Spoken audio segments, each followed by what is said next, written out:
Around 10, Christian returned home with Kyle. Brent told everyone he was ordering drugs and asked me if I wanted anything, and I replied that I was okay. He went to his room and made calls. Kyle complained that Christian was 30 minutes late to meet him and seemed annoyed.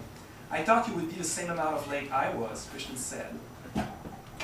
Brent received a text message from someone instructing him to meet him at an address supposedly nearby. He ran out of the door and then returned 20 minutes later in sweat and panting. People thanked Brent as he distributed the different orders. While landing his order, Christian accidentally dropped the tiny plastic bag on himself.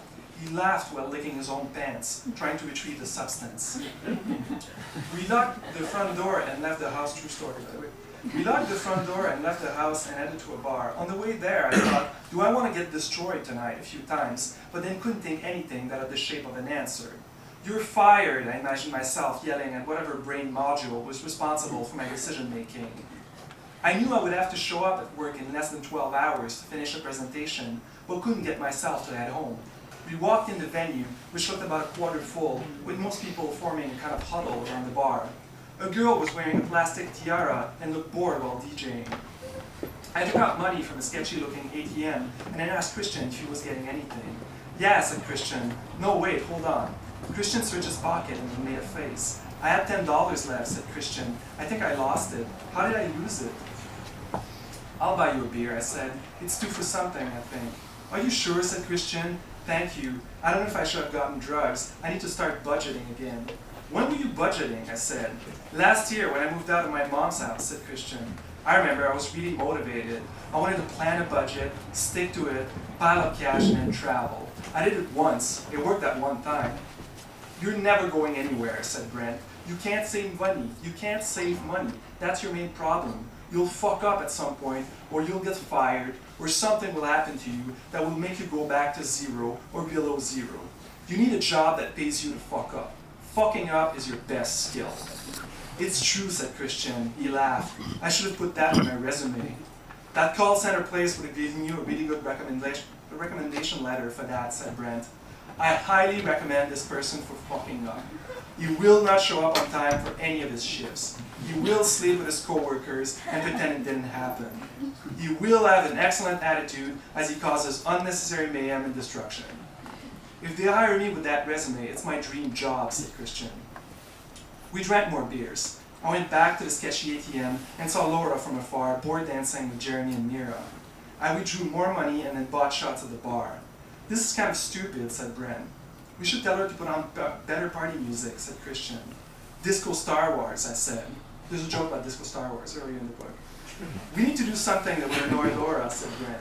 Like what, said Christian. Like we're those people that are partying too hard, and we don't understand that everyone else is having a shit time, said Brent. We need to be those people.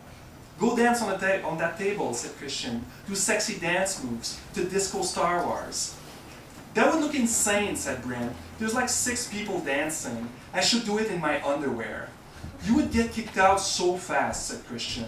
They wouldn't care if I took off my pants, said Brent. It's 1,000,000 degrees in here. There's us and 20 people in the staff. They would think it's funny.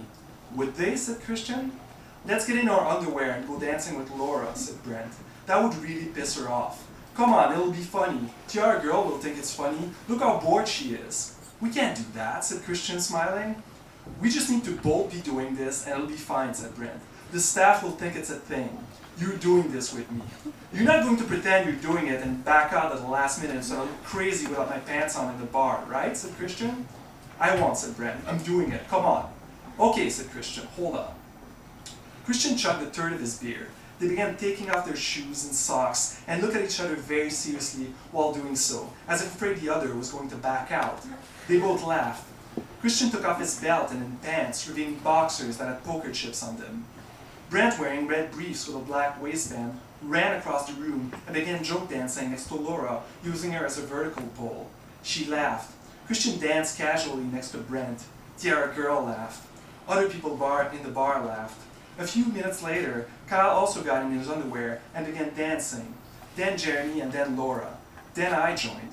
Brent gave me a high five for joining and seemed surprised that I had. I seemed surprised that I had. The dynamic in the bar was now completely different. People were excited, smiling, dancing, talking faster, louder. Getting drunk seemed purposeful again.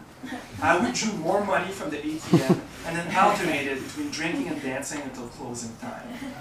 Around 3, I put clothes back on, and so did everyone else, except Brent and Christian, who were sharing a cigarette outside. Some of Laura's friends said goodbye and went home. Mira mentioned something about a bonfire, and we decided to walk there. Everyone seemed a little drunk and better for it. Still in his underwear, Brent borrowed Kyle's skateboard and glided down the street, but then almost tripped and fell. A few streets later, we found the bonfire at a quiet location behind abandoned buildings. Christian sat close to the fire. I gave $2 to someone in exchange for one of his beers, sat next to Christian. "You should put your pants back on now," Laura said to Christian. "Brent is putting on his. It's getting colder." "No, I'm okay," said Christian. "I'll just sober up here for a while."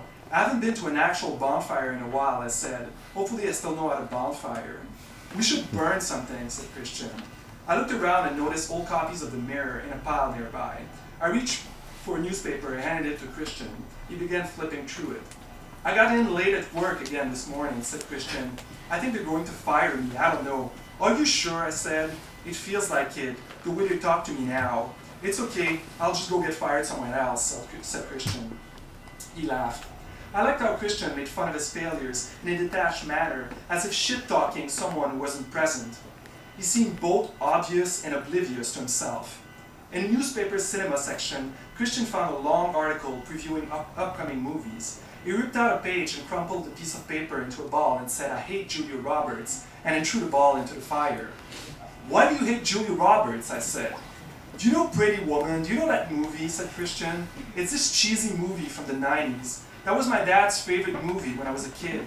Julia Roberts plays a prostitute in it.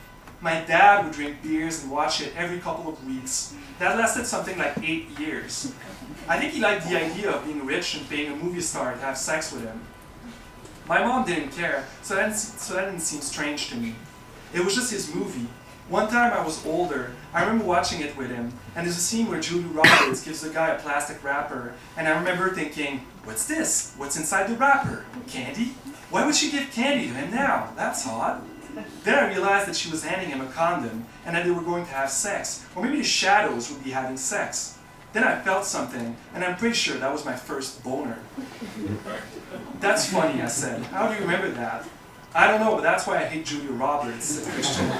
If I see her face somewhere, I automatically think about that. Do you think you would have a boner if you watched that scene today? I said. The condom scene. Maybe, said Christian. You mean a nostalgia boner? Or like a memory boner, I said. Your body remembering the boner. I don't know, said Christian. He laughed. Maybe. Christian, you should really put your pants back on now, said Laura. I'm fine, said Christian. It's not funny anymore, said Brent. It's even weird a little now. I'll put them on soon, said Christian. I'm fine for now. Brent and Christian argued back and forth for about 5 minutes about the necessity of Christian putting his pants back on. After Christian caved in, Jeremy said that he had leftover beers in his fridge and that we should go get them. We decided to leave the bonfire. I noticed that Brent's energy level had decreased, and he was starting to look tired and ready to pass out. A few streets later, Jeremy stopped in front of an apartment building and said, "Won't be long." While waiting for him, Brent took out a small plastic bag from his back pocket. I grabbed my phone and photographed Brent looking uninterested and groggy while ingesting drugs, and saved the image as a wallpaper. Jeremy came back out, seemed excited, shouted, "Success!" We walked to Montreal and sat near the mountain. I had spaced about 1 million beers, felt mediumly drunk, didn't feel tired. I thought about having to be at work in a few hours, and then imagined myself showing up there without having slept. The imaginary situation felt good. I thought about things like self-esteem, success, relationship, and self-improvement, all being for other people. I thought about self-sabotage being for me. Later, I stared at what looked like the beginning of a sunrise. I'm going to do like a quick pause of the water, and there's like a little pause in the text as well, and I'm going to read just like the scene after. Oh, like a quick thing for me, which is just directly after this. By setting the alarm on my phone for 10, I knew I would get to work late enough for people to notice, but not late enough for them to complain. I had slept less than 3 hours, I had a body that felt like a bag of oatmeal, didn't want to exit the bed. I wanted my pillow to be a supercomputer, allowing me to complete work tasks by rolling my head around it. I got up, didn't change clothes, drank water, grabbed my bike, left the house. I biked downhill half awake. Daylight seemed impossible to ignore. Pollen attacked my face. I saw bikes flowing between vehicles like liquid, anxious people alone in their little cars honking. Any minor bump in the road felt like it had the potential to kill me. 15 minutes later, I locked my bike to a small tree. I thought, my hangover is the only thing keeping me alive. I'm going to stop here. Thank you, everyone.